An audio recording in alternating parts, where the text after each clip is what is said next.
You break away again, fall to your back. What the hell was that? Did you really drink her blood? She's not moving. Oh god, she's not moving. You check her pulse. She's cold to the touch. Nothing, no heartbeat, no sign of breathing.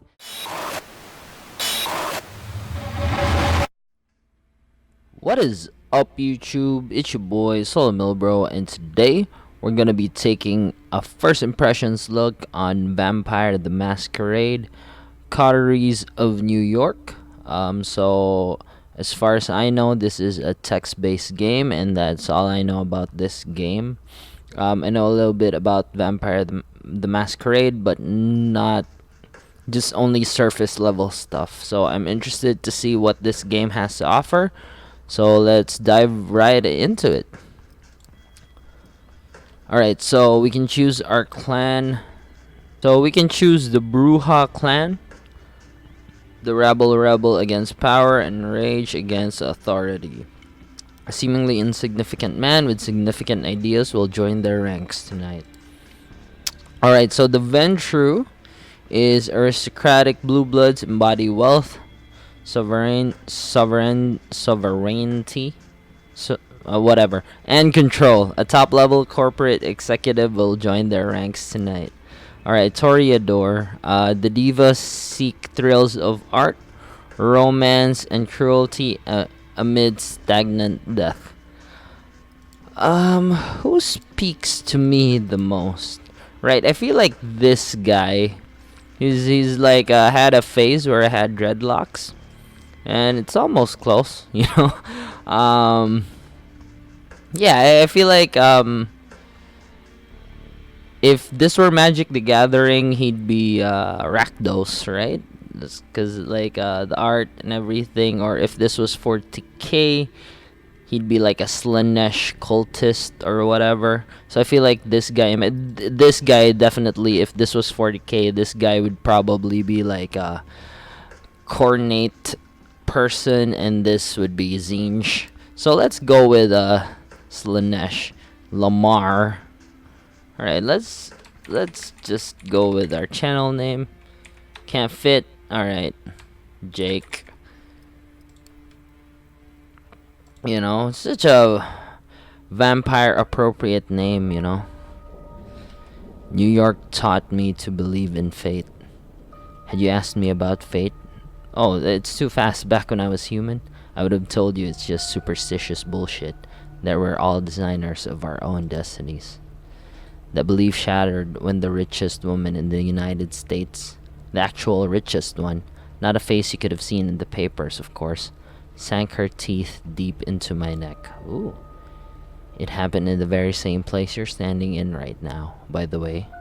Fate, you decide. Oh, alright.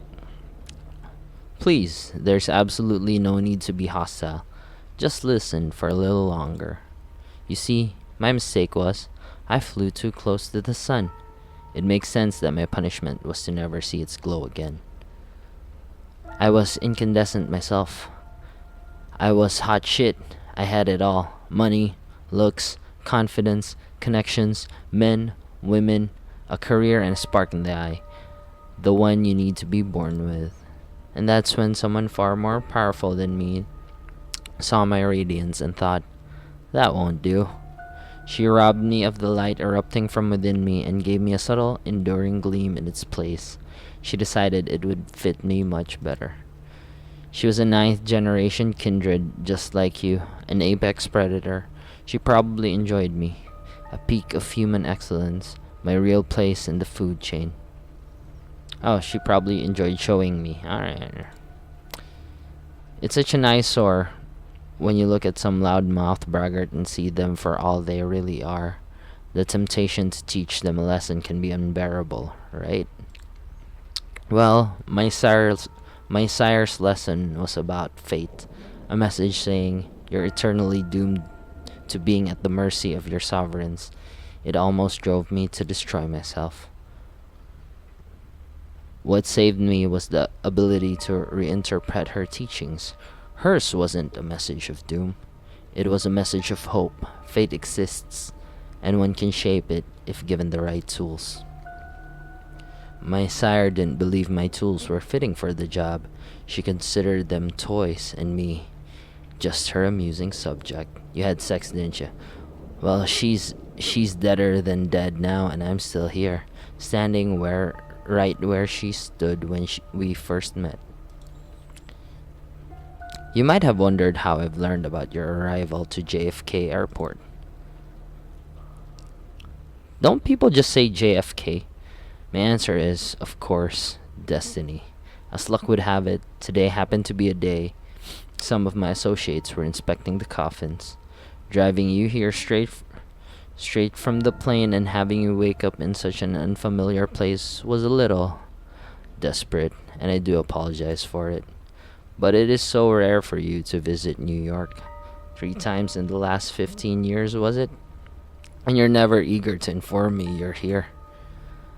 I understand you still have that meeting on 53rd Street later tonight, so I'll provide a comfortable transport.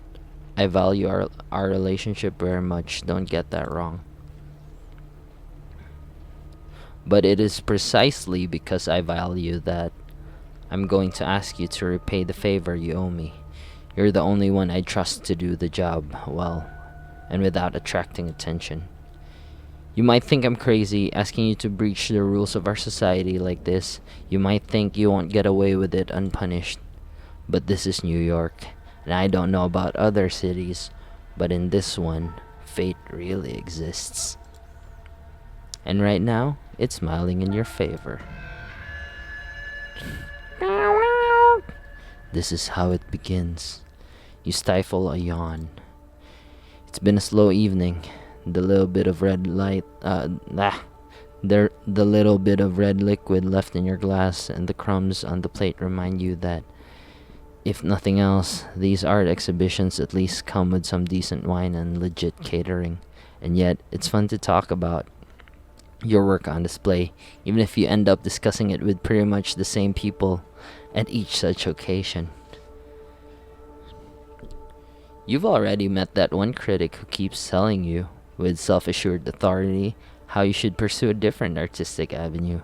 Then there's the obligatory doe-eyed art student who's oh so impressed with your technique. To be fair, you're not all that happy with your latest piece, but hey, it's not the worst thing you've seen tonight. That ignoble, dubious honor belongs to one of the other paintings on display. And yet, its author, currently being paraded around by his rich parents, has barely been able to grab a bite of the fancy canapes. So many psychopaths to meet, so little time.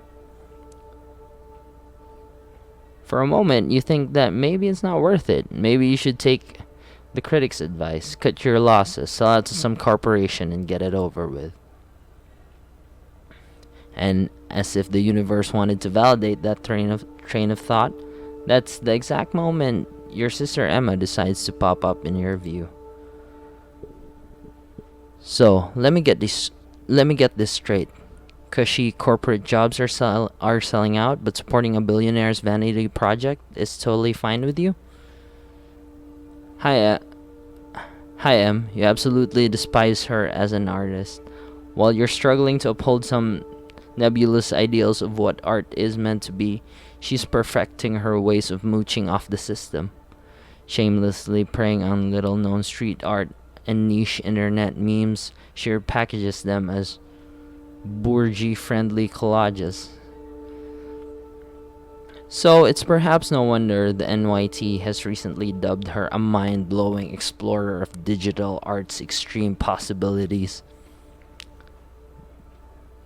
But in spite of all that, you absolutely love her as a person, even as you welcome her by smacking the back of her head, a gesture meant to convey nothing but deep affection. No, but seriously, supporting young artists, my ass. I don't know what kind of money you got for this piece, but I doubt it was even a fraction of what it's going to be worth in tax benefits. The gallery owner actually said that if he had to choose his most valuable audience, it would be the IRS, and I'm pretty sure he was only half kidding. You mumble and You mumble a non-answer and then segue into a different subject. Segue? Is that what? I don't know. Into a different subject, trying to preemptively quell her repeated offers to get you a steady job. Of course, she proves as insistent as ever. You know, sometimes I just don't get you. On one hand, you wouldn't be caught dead taking money from the inevitable winner of the culture wars. On the other, if someone gave you the chance to collaborate on some dumbass Oscar bait flick sponsored by Larry Ellison's bailout fund, you do that shit for free. She rolls her eyes and asks, "You know what the only difference is between the art scene and the culture industry? The culture industry actually pays your bills." As expected of someone who's given up on the attempts to infuse her work with any sort of enduring quality and decided to just keep responding to the zeitgeist, she claims to happily accept the fact that after she dies, both she and her work will end up in a landfill.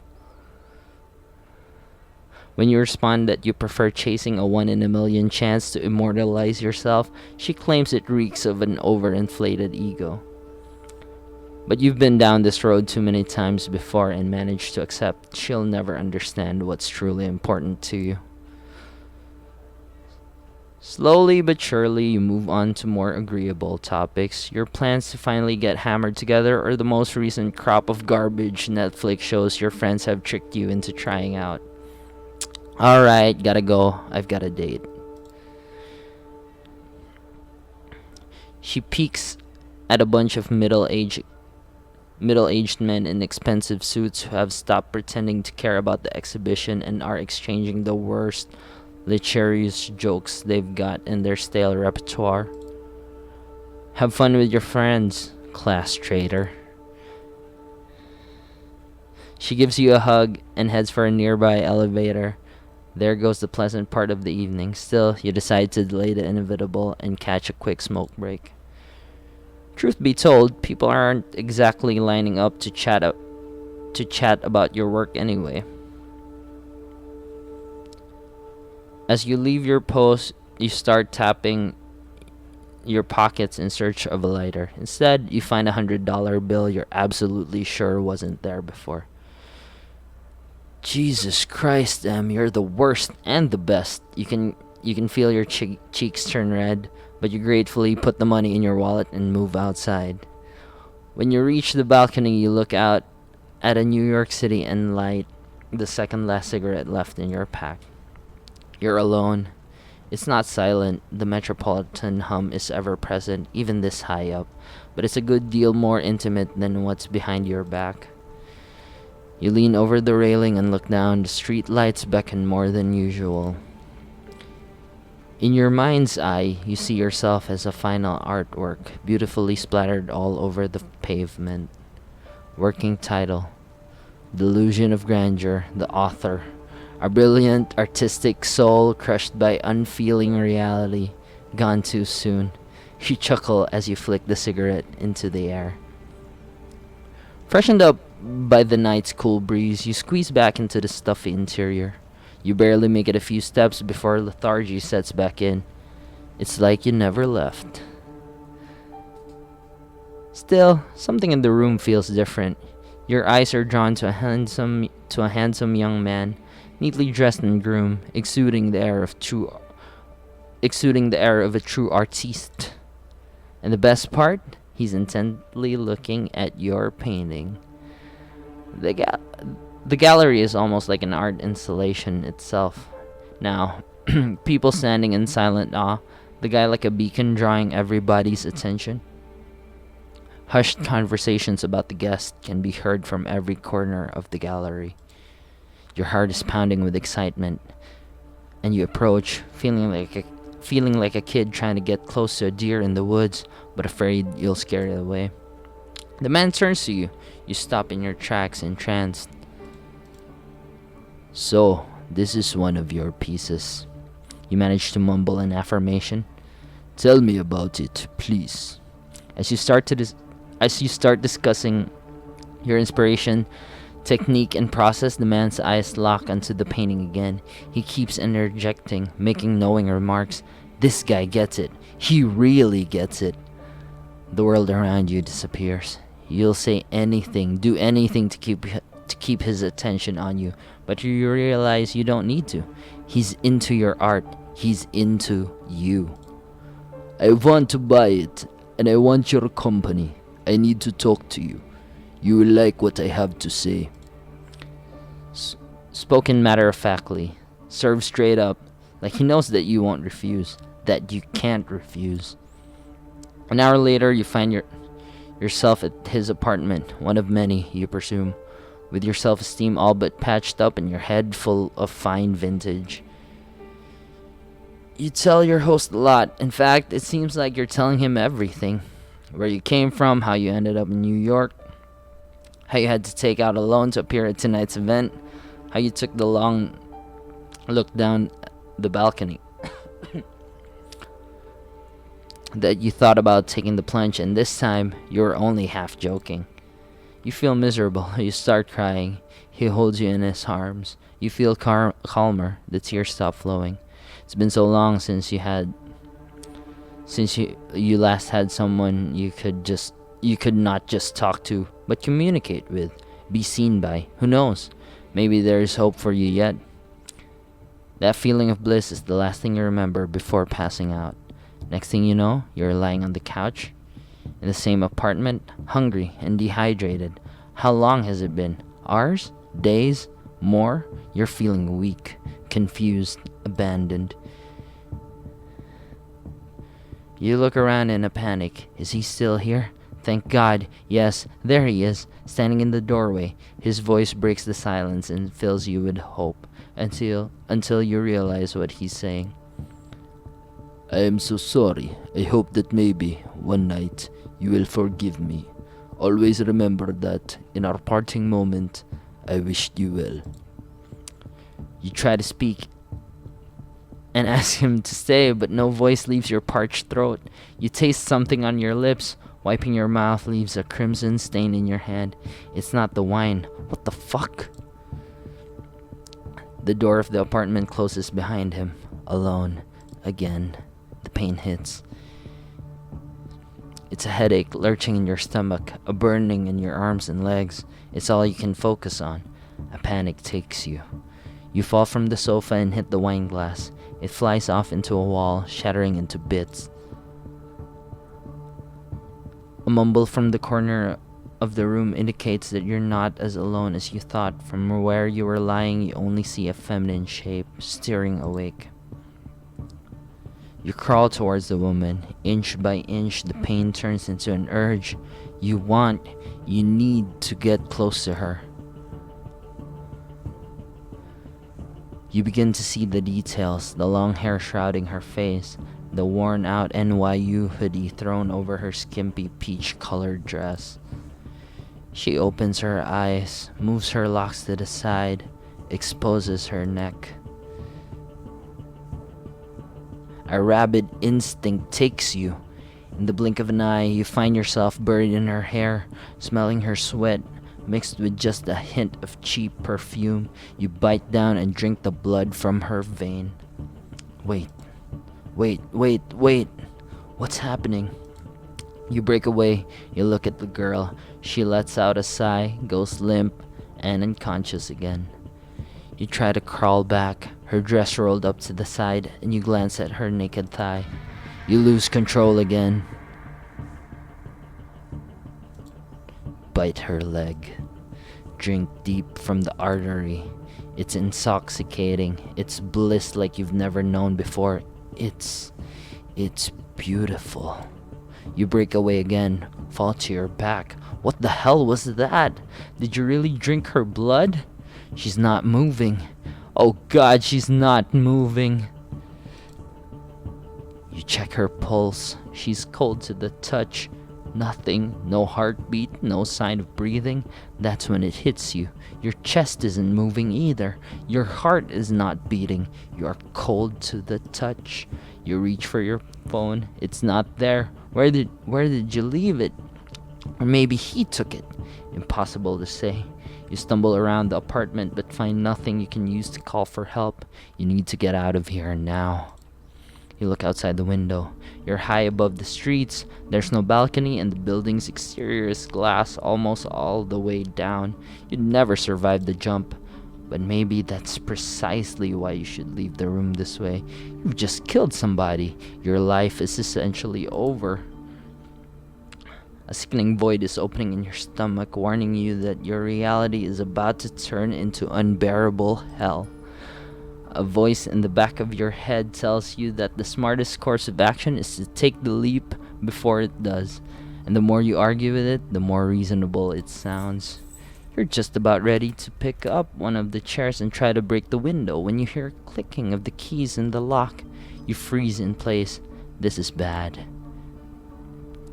Your thoughts start racing desperately, but instead of a rational course of action, only visions of false hope come to your mind.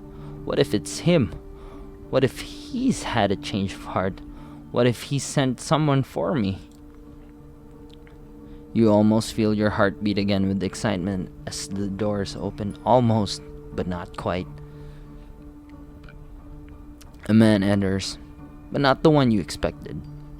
He's tall, broad-shouldered, handsome, with darkish skin. His suit is stylish and immaculate. You've never seen him in your life, but you immediately see past his sharp looks to see his sharper nature. He's a predator, and if you're not careful, you might become his prey. Good evening. I'm here to pick you up. A deep, emotionless voice. He turns his eyes to the lifeless body of the girl in the purple NYU hoodie and raises an eyebrow. What do we pick, guys? Let's ask him, who are you? Who are you? I'm the ferryman, here to take you to the other side.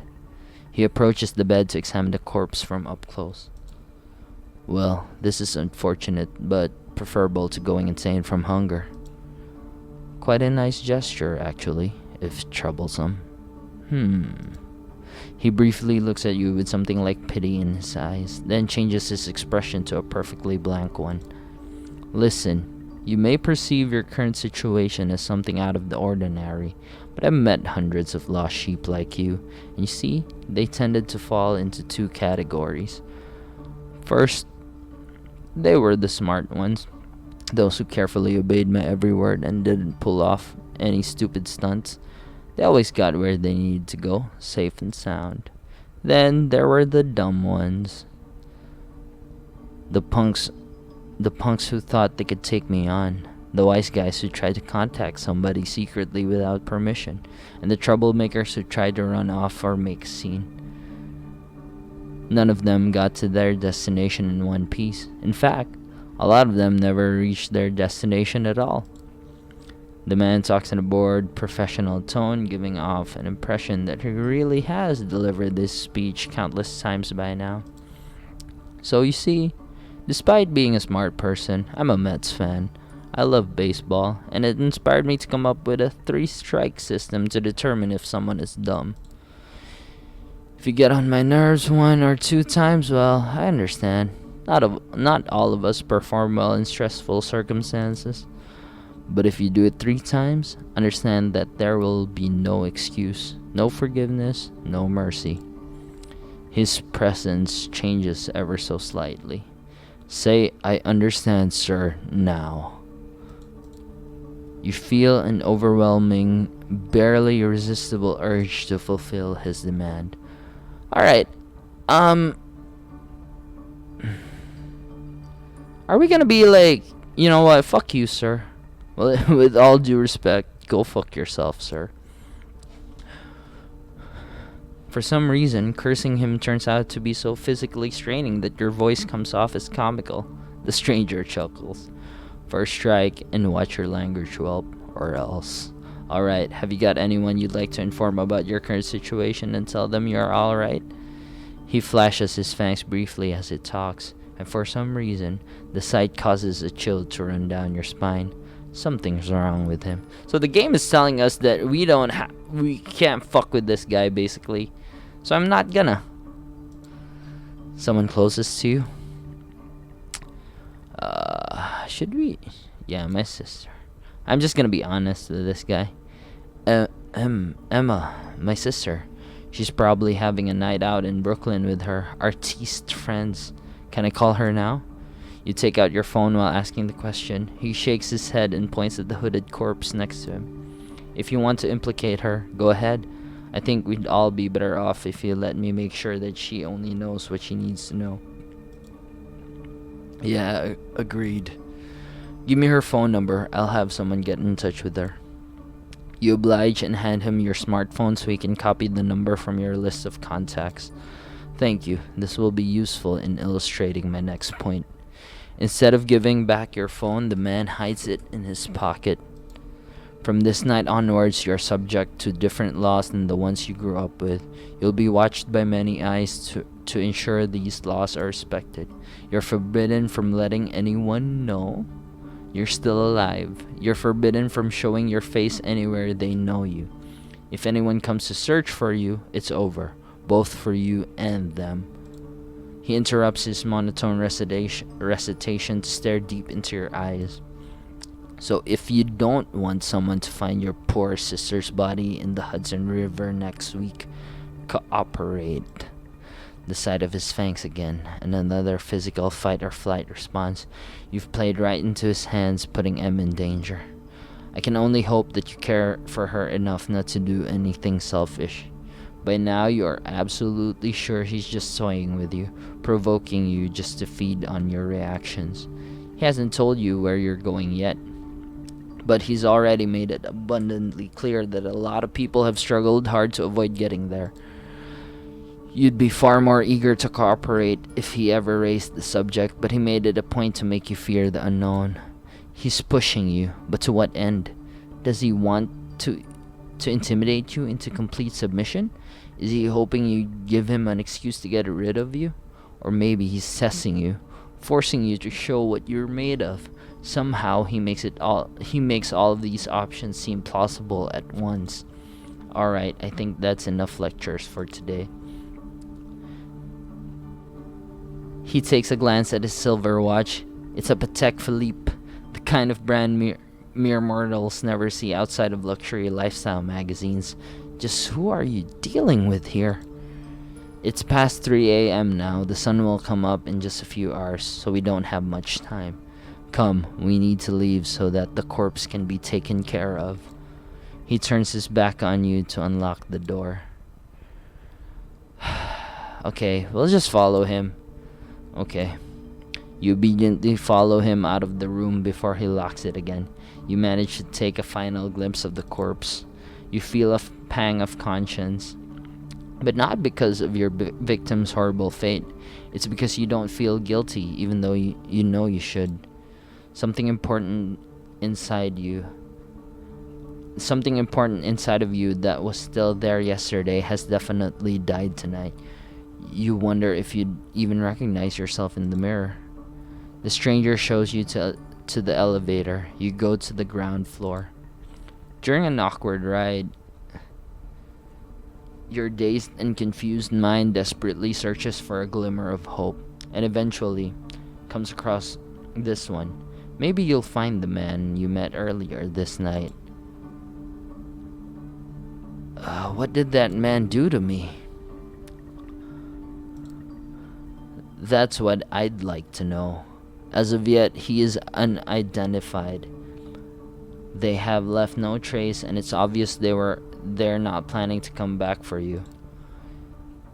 If, and that is a big if, you ever see them again, it will be tomorrow, and probably for the last time. For the last time? His face is inscrutable. I said what I said. All I can add for now is tomorrow is a big night for you.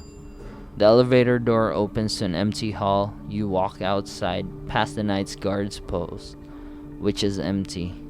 The cold night air reminds you of the balcony just a few hours ago. The man motions to a black Cadillac Escalade. This dude is ballin'. Take a seat in the back, please.